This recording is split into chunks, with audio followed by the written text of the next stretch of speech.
ఓం శ్రీ సాయిరామ్. 1969 సంవత్సరం సనాతన శారదలో భగవాన్ శ్రీ సత్యసాయి బాబా వారిచే రచింపబడిన భాగవత వారి నుండి కొంత భాగం తెలుసుకుందాం. సాయిరామ్. ఒకానొక సమయమున నారదుని భక్తిభావములకు మెచ్చి హరి హంసరూపమున అవతరించి భక్తులు భవసాగరమును తరింప భాగవత తత్వోపదేశము గావించి మన్వంతరాంతరము వరకు సుదర్శనము ధరించి నిష్కళంక శాసనము గావించాను. తన కమనీయ కీర్తిచే సప్తలోకములో పరిశుద్ధము చేశాను. సముద్ర మంథనము సమయమున కూర్మావతారమును ధరించిన కదా, అదే సమయమున అమృత భాండమును ధరించి భగవానుడు ధన్వంతరిగా అవతరించి రోగ నివారణోపాయమును ప్రజలకు నేర్పి మానవులను చికిత్సకులుగా చేశాను. వారే వైద్యులనియు బిషగరువులనియు చికిత్సకులనియు లోకమున ప్రసిద్ధిగాంచినట్లు చేశాను. రాజా, ఇంతేకాదు వైద్యులకు పూర్వము యజ్ఞ భాగములు లేకుండేవి. తదుపరి ఇతనే వాటికి యజ్ఞ భాగములు కల్పించెను. చూచిదవా, దైవలీలలు హరి చిత్రలీల హరికే తెలియను. అన్యులకు అర్థము కావు, ఊహించుడు కూడాను వీలు కాదు. మానవులు అజ్ఞానవశులైతే వారి వారి బుద్ధి శక్తి సామర్థ్యమును పురస్కరించుకొని వాక్వాదములు జరిపి లేని పాపములకు గురి అవుదురు. దైవ కార్యములను సంశయించగా మానవులు వారి వారి ఊహలు తగినట్లుగా వాటిని మార్చుకొనక తన భావములచే ఆ దైవ కార్యములకు తగినట్లు మార్చుకున్నటువంటి అట్టి మానవులు దైవానుగ్రహమును పొందగలరు. కానీ అట్లు చేయలేని అనుగ్రహ పాత్రులు కానేరరు, ఆనందమును అందుకోలేరు. ఇక ఆ మధురమూర్తి అయినటువంటి కృష్ణావతార తత్వము, చిత్తాకర్షణము, ఆ సౌందర్య మాధుర్య ప్రేమ ఘనీతమగు ఆ విగ్రహము, ఆనందరాశి గుణసాగరము, ఆహా! అతని ఆ మాయకత్వం ఎంతటిది! అతని అమానుష్యము మరింత గొప్పది. అతని చూచిన చాలును, అతని వాక్కులు వినిన చాలును, అతనిని తాకినా చాలును, జన్మము ధరించును. యజ్ఞయాగాది క్రతువులు ఈ దర్శన స్పర్శన సంభాషణల ప్రాప్తికే అని చెప్పవచ్చును.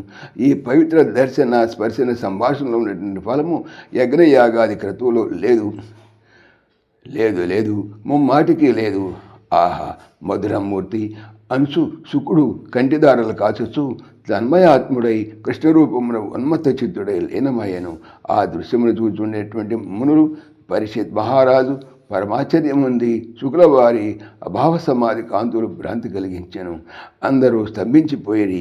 ఈ రీతిగా కొంత గడిచిన తర్వాత శుకుడు కన్నులు తెరచి, రాజా, ఆనాటి గోపికలు ఎటువంటి అదృష్టవంతులో కదా, అతనితో కూడి ఆడి పాడి ఆనందించిన వారి కాయము ఎంత కాంతివంతములో, దేవతలకు సైతము లభ్యము కాని అతని సన్నిధి ఆ వెర్రిగోళలకు లభించిన అది వారి జన్మాంతర సుకృతమని చెప్పవచ్చును.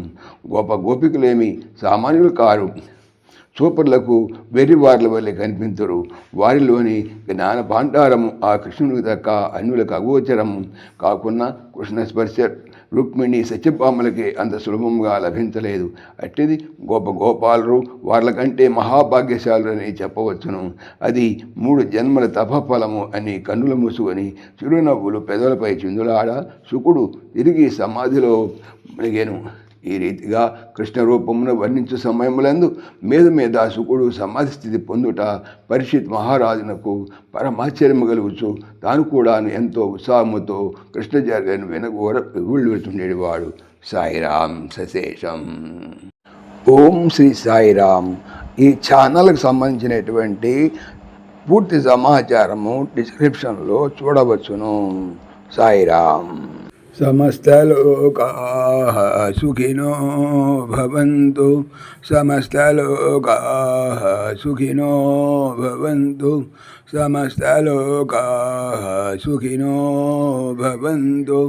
ఓం శాంతి శాంతి శాంతి.